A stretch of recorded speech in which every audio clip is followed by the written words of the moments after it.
നമോ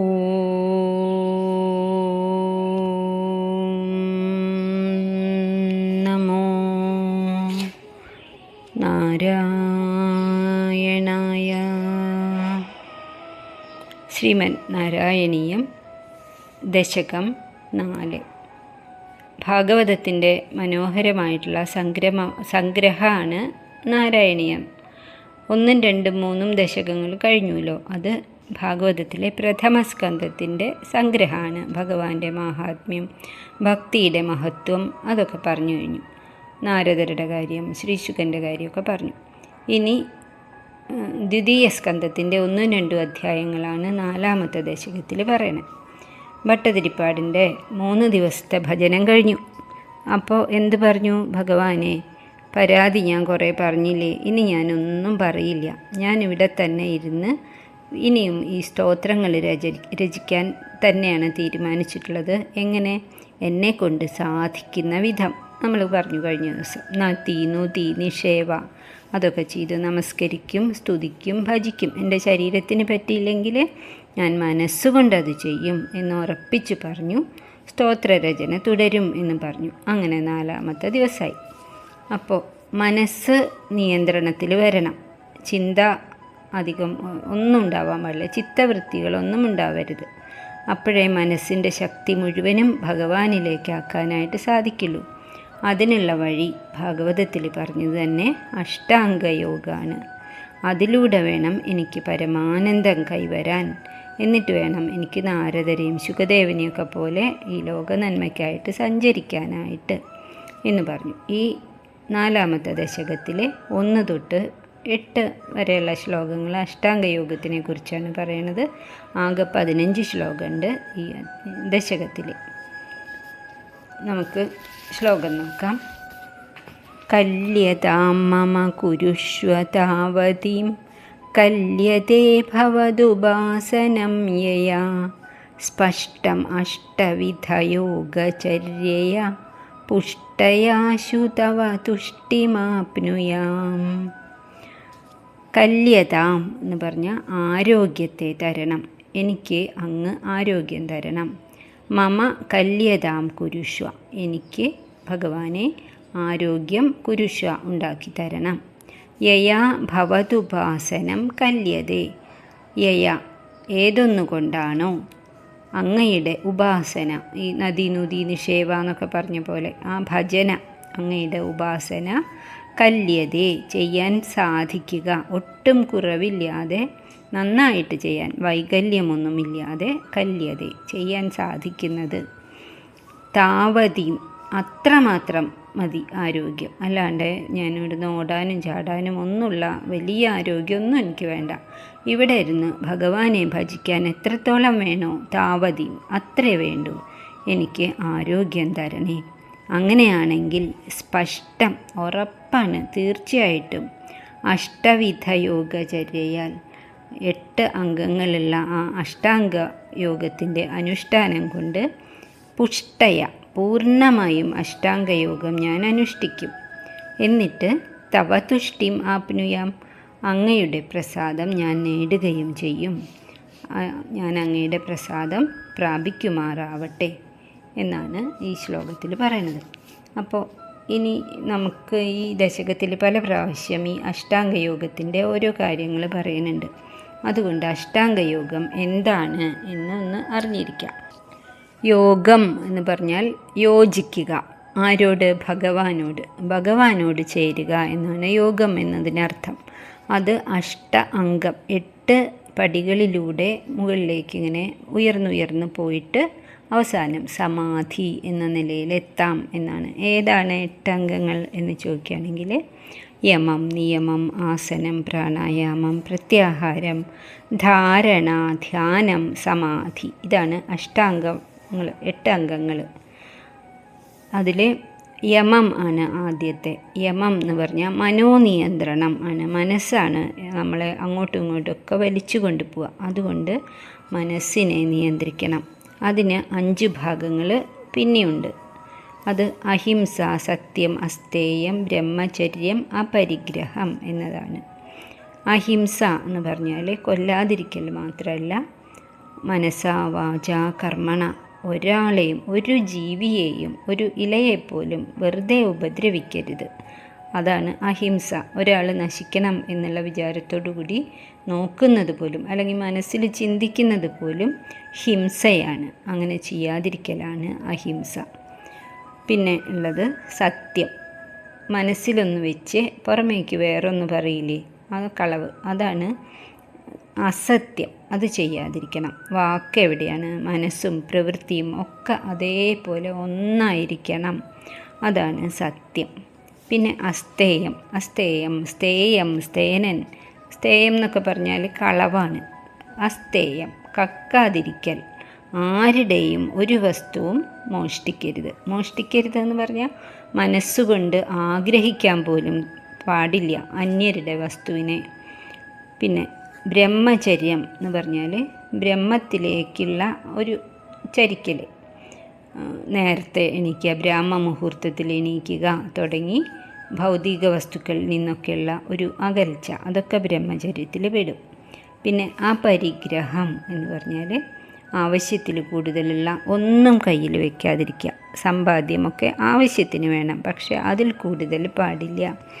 അതിൽ കൂടുതൽ വേണമെന്ന് ആഗ്രഹിക്കാനും പാടില്ല. അതാണ് അപരിഗ്രഹം. അപ്പോൾ അഹിംസ, സത്യം, അസ്തേയം, ബ്രഹ്മചര്യം, അപരിഗ്രഹം എന്ന ഈ 5 വസ്തുക്കളും കൂടിയതാണ് യമം. അതിൻ്റെ ലക്ഷ്യം എന്താണ്? ലാഭം എന്താണ്? മനഃശുദ്ധിയാണ്. ഇത് വേണ്ടതുപോലെ അനുഷ്ഠിച്ചാൽ തീർച്ചയായിട്ടും മനഃശുദ്ധി വരും.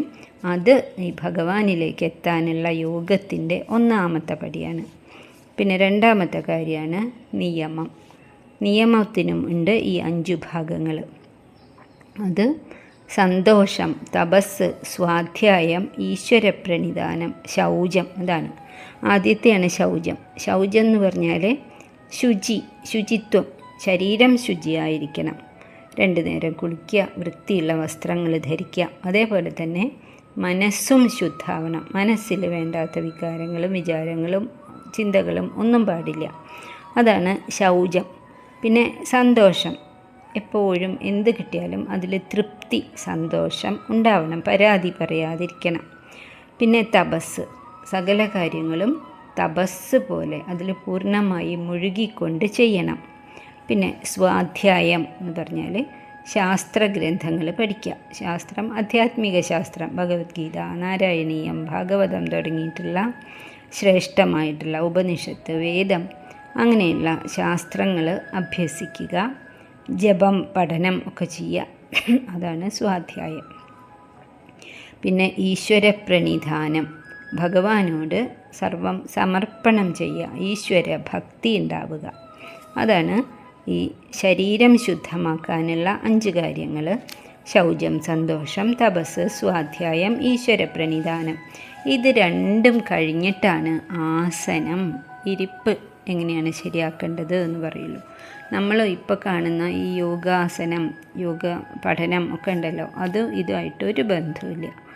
ഇവിടെ പറയണത് യമം കൊണ്ട് മനസ്സിനെയും നിയമം കൊണ്ട് ശരീരത്തിനെയും ആദ്യം പരിശുദ്ധമാക്കണം. അതിന് ശേഷമാണ് ആസനം എന്ന ആ പടവ് പറഞ്ഞിട്ടുള്ളത്.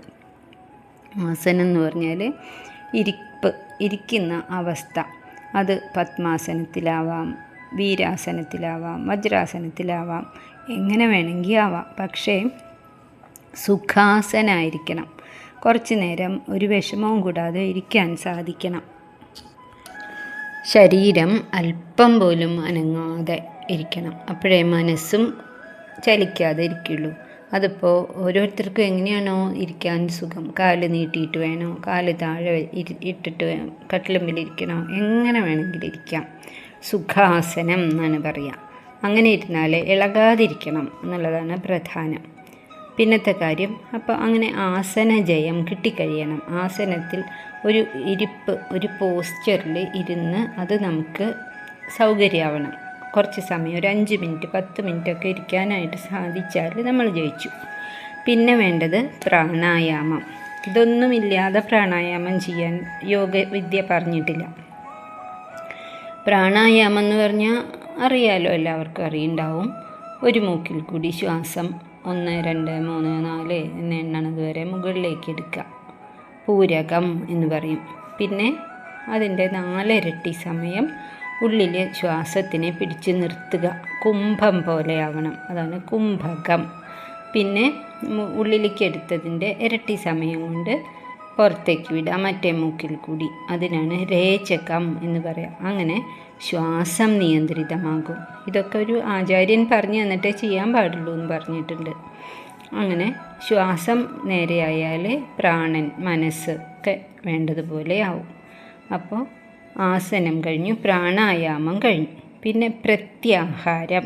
പ്രത്യാഹാരം എന്ന് പറഞ്ഞാൽ പുറത്തേക്ക് തിരിഞ്ഞിട്ടുള്ള ഇന്ദ്രിയങ്ങളെയൊക്കെ പുറത്തേക്ക് ഓടാൻ അനുവദിക്കാതെ ഉള്ളിലേക്ക് തിരിക്കണം. ഭഗവാനിലേക്ക് ഇന്ദ്രിയങ്ങളെയൊക്കെ തിരിക്കണം. കണ്ണിന് തോന്നിയ പോലെ കാഴ്ചകൾ കാണാൻ അനുവദിക്കരുത്. ചെവി അതിനിഷ്ടമുള്ള വഴിക്ക് പോകാൻ അനുവദിക്കരുത്. നാക്ക് പ്രത്യേകിച്ചും.